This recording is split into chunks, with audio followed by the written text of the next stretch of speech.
200 from PDAC 2022. Right now we are with Colin from Xanadu Mines. Hi Colin, how are you doing today? I'm well, how are you? Thank you, good. So could you provide us an overview of Xanadu Mines? Sure. Xanadu Mines is a Australian Stock Exchange and Toronto Stock Exchange listed junior exploration company focused on copper and gold exploration in Mongolia. Thank you.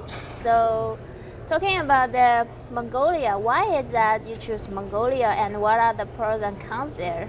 Mongolia is an interesting country. As a democracy, it's a fairly young country, and they're still working out, a lot of the laws and systems and procedures. And that's been seen as a con.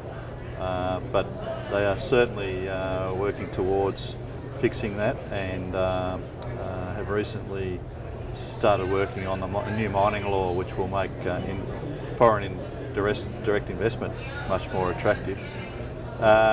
It's also a landlocked country, so managing logistics can be a problem, particularly at the moment with the geopolitical situation with Russia. From a positive, it's a very prospective country for porphyry copper deposits and porphyry-related copper deposits. So we've been focused on discovering copper there. It's also a sparsely populated area which is flat and relatively well supported by infrastructure. So it's got good infrastructure in terms of rail, power, water and roads, and relatively few people. So I think all of that adds up to a very fast time to production compared to other areas, and also a lower capital intensity. That's good.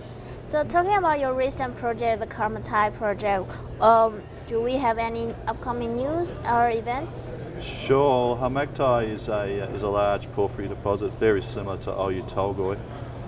We're at scoping study stage.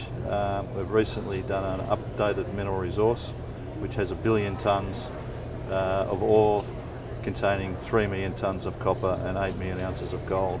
And our scoping study indicates we have a 30-year open pit mine life that will produce roughly 50,000 tonnes of copper per annum. The big news is we've recently announced a deal with Zijin, the Chinese copper company, who are investing in Xanadu at the LISCO level and at the project level to help us fund this thing through pre-feasibility and ultimately into construction. So that partnership with Zijin is very important to help a small company like Xanadu build a big mine in Mongolia. Speaking of Mongolia government and local community, how's your relationship with them and what are the ESG factors? ESG is an important issue everywhere. The approach we take, our Australian team is very small. It's just the three of us living in Melbourne and Sydney. Most of our employees are in either Ulaanbaatar or down on site. So we take a top-down, bottom-up approach. Our management team in Ulaanbaatar work with the government and the government agencies to ensure that we are compliant and doing everything proper in terms of attaining our permits and approvals. But on site we have very close relationships with the local communities, and we do a lot of work in terms of investing and helping the local communities with health, education, employment, that sort of things. In fact, we're one of the few exploration companies that's published a sustainability report, and we currently published our second sustainability report. It's available on our website, and it details all the things we're doing in the ESG space. That's good. So could you share with us your key people of your management team? Sure. In Australia, there's myself. I'm a geologist. I have a long career with Newcrest Mining in exploration and development, and more recently at Merdeka Copper Gold in Indonesia. I'm the Executive Chairman and Managing Director. Our Vice President Exploration is Dr. Andrew Stewart, our former CEO. He has a long history exploring in Mongolia with Ivanhoe and others, and is a real technical expert in the area. Wonderful. Also have Spencer Cole, who's our CFO and Chief Development Officer. So a very small team in Australia. In Mongolia, our team is led by Gambaya Langwasuren.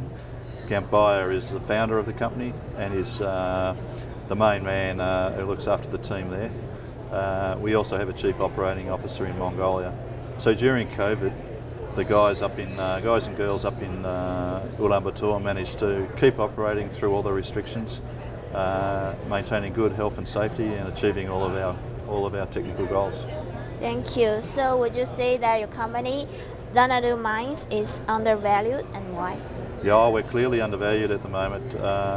For various reasons on the Australian Stock Exchange, our share price is low.